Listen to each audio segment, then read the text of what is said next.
Hi guys, this is Thomas from Support. Today we are talking about how to clean your Polaroid camera's metal rollers and why you should be doing that.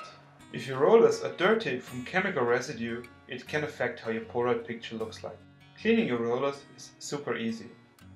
You need the following: a cotton swab, some soap water, paper towels, and obviously a Polaroid camera with dirty rollers.